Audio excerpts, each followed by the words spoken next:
Smart education के digital platform पर मैं कविता आपका स्वागत करती हूँ। हम फंडामेंटल ऑफ नर्सिंग के बारे में पहली क्लासेस में जिक्र हो चुका था कि नर्सेज के जो हैं क्या क्या फंडामेंटल होते हैं, कैसे कैसे वर्क करती है नर्सेज, नर्सेज की डेफिनेशन क्या है और अलग अलग ऑर्गेनाइजेशंस ने क्या क्या डेफिनेशन दी है नर्सिंग की। उसके बाद अब स्टार्ट करते हैं हम Orem's theory. Orem's theory one of the best theory of nursing, fundamental nursing की जो है ये बेस्ट थ्योरी है। ये जो है 3 थ्योरीज को मिलाकर बनाई गई है ये थ्योरीज, जिसके अंदर आपको ये बताया जाता है कि पेशेंट की जो केयर है पेशेंट खुद कर सकता है या फिर उसे नर्सिंग सपोर्ट की जरूरत है, या फिर वो पूरी तरह से डिपेंडेंट है किसी नर्स पे या फिर किसी इंडिविजुअल पर्सन पर। तो इसके बारे में हम देखते हैं कि ओरम थ्योरी का जो अदर नेम है वो क्या है। वो है ओरम सेल्फ केयर डेफिशिएंट। जो इस थ्योरी का अदर नेम अगर आएगा, ओरम थ्योरी ना पूछकर सीधा ये भी पूछा जा सकता है कि Oram self care deficient theory का जो है डिस्क्राइब करो आप। उसके बाद ये किसने दी थी? डोरेथा ओरम ने इसको दिया था। उसके बाद फोकस किन किन पर किया गया था, फोकस पॉइंट क्या क्या था इस थ्योरी का? Patient ability to perform self care activities. इसके अंदर फोकस यही किया गया था कि पेशेंट जो है कैसे अपनी केयर कर सकता है, उसे कितने सपोर्ट की जरूरत है और कितना वो खुद जो है हाइजीनिक रह सकता है, कितना प्रिटेंट रह सकता है अपने डाइट प्लान के प्रति। इन सब चीजों के बारे में जिक्र किया गया था। फिर मैंने आपको शुरू में बताया था 3 रिलेटेड थ्योरी हैं, तब जो है ओरम थ्योरी बनी है। फर्स्ट है theory of self care, self care theory. Second है theory of self care deficient. Third है theory of nursing system. First के अंदर क्या बताया गया है? फर्स्ट के अंदर डिस्क्राइब किया गया है कि कोई भी पेशेंट जो है वो किस टाइप से हेल्दी रह सकता है और हेल्दी और हाइजीनिक रहने के लिए वो जो है किस प्रकार की केयर करेगा। ये सारे पॉइंट्स इसके अंदर इंक्लूड की गई हैं। इसके अंदर यही बोला गया है कि जो पेशेंट है वो अपनी केयर खुद के बिहाफ पे कर सकता है, उसे किसी भी एक्स्ट्रा मेडिकल सर्विस या फिर नर्स की जरूरत नहीं है। नेक्स्ट है theory of self care deficient. इसके अंदर क्या कहा गया है? Explain why people can be related through nursing.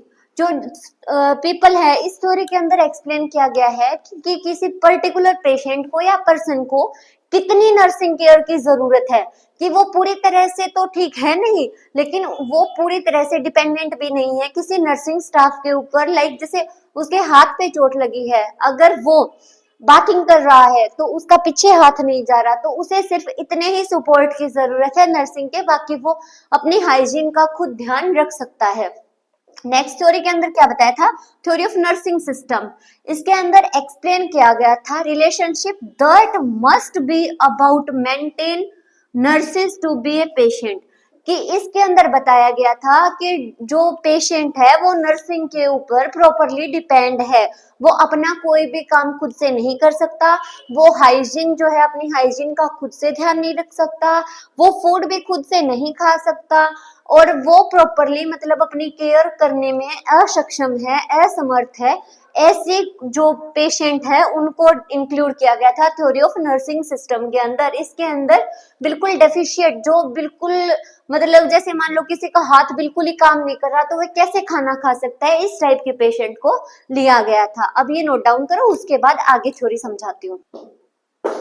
अब हम बात कर लेते हैं कॉन्सेप्ट की। ओरम्स जो थ्योरी थी या फिर नर्सिंग की जो सेल्फ डिफिशिएंट थ्योरी थी, उसके अंदर जो है कौन कौन से कॉन्सेप्ट जो है उन्होंने अहम भूमिका निभाई ये थ्योरी देने के लिए। तो फिर सबसे पहले है सेल्फ केयर। सेल्फ केयर का मीनिंग क्या होता है कि कोई भी पर्सन है, कोई भी पेशेंट है, वो अपनी केयर किस हिसाब से कर रहा है, खुद से अपने आप की हेल्थ को मेंटेन कर सकता है, हाइजीन को मेंटेन कर सकता है।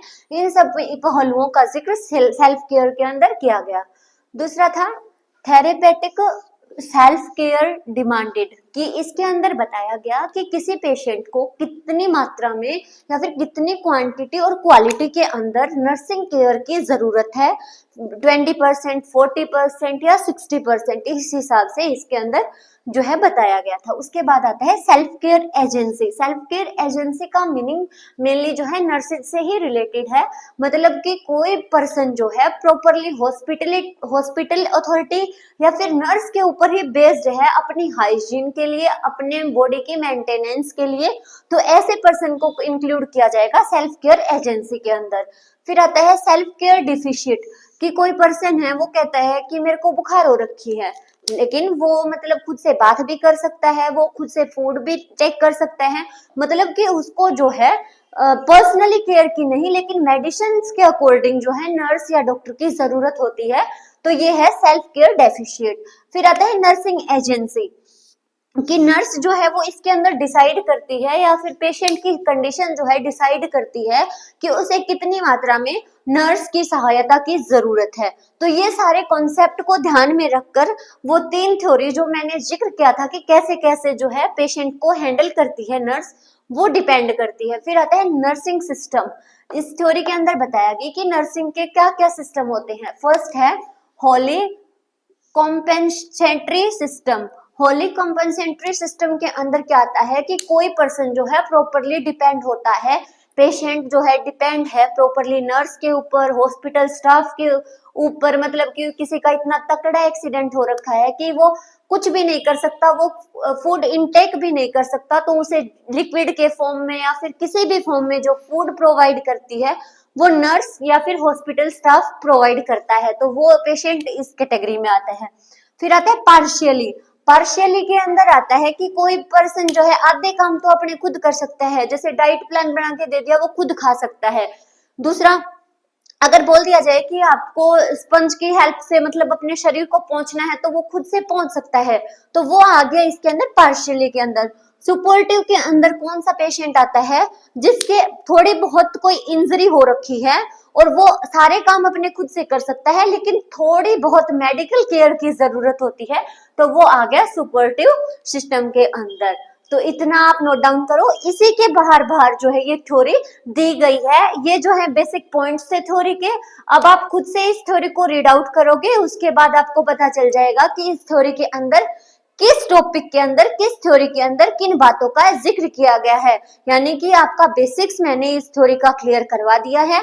अगर आप एडवांस लेवल के लिए प्रिपेयर कर रहे हो तो आप खुद इसके जो बुक के अंदर आपकी ये थ्योरी दी गई है वहां से पढ़ सकते हो।